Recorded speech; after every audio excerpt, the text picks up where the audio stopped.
హీరోగా బాబీ దర్శకత్వంలో భారీ ఎత్తున తెరకెక్కిన cinema Daaku Maharaj mass action సినిమాగా తెరకెక్కుతున్న ఈ సినిమా సంక్రాంతి కానుకగా జనవరి 12న వరల్డ్ వైడ్ గా భారీ ఎత్తున రిలీజ్ కానుంది. ఈ సినిమా షూటింగ్ ఇప్పటికే పూర్తి కాగా పోస్ట్ ప్రొడక్షన్ పనులు శరవేగంగా జరుగుతున్నాయి.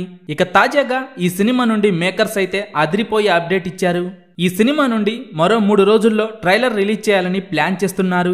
రీసెంట్ గా ఈ సినిమా నుండి 2 పాటలు విడుదల చేయగా వాటికి ఆడియన్స్ నుండి మంచి రెస్పాన్స్ వచ్చింది. ఇక లేటెస్ట్ గా ఈ సినిమా నుండి బాలయ్య ఫ్యాన్స్ కి న్యూ ఇయర్ గిఫ్ట్ గా డాకు మహారాజు నుండి ఉరమ్మాస్ సాంగ్ ని రిలీజ్ చేశారు.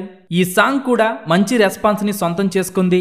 బాబీ డియోల్ విలన్ గా చేస్తున్న ఈ సినిమాలో అఖండ, వీరసింహారెడ్డి, భగవంత్ కేసరి సినిమా తరువాత తమన్ మరోసారి ఈ సినిమాతో తన మ్యూజిక్ తో దుమ్ము లేపేశాడు. ఇక త్వరలోనే డాకు మహారాజ్ ట్రైలర్ కూడా రిలీజ్ చేయాలని ప్లాన్ చేస్తున్నారు. ఇప్పటికే ఈ సినిమా ట్రైలర్ కట్ పనులు జరుగుతుండగా డాకు మహారాజ్ ట్రైలర్ అయితే ఒక రేంజ్ లో ఉండబోతోందట. ముఖ్యంగా బాలకృష్ణ, బాబీ డియోల్ మధ్య వచ్చే సన్నివేశాలైతే ఒక రేంజ్ లో ఉండబోతున్నాయట. వారిద్దరి మధ్య వచ్చే ఫైట్ సీన్స్ అయితే గూస్ బంప్స్ ఖాయమంటున్నారు.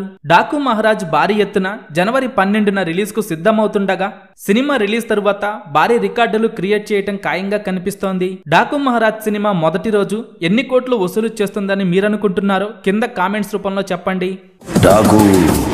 డాకు మహారాజ్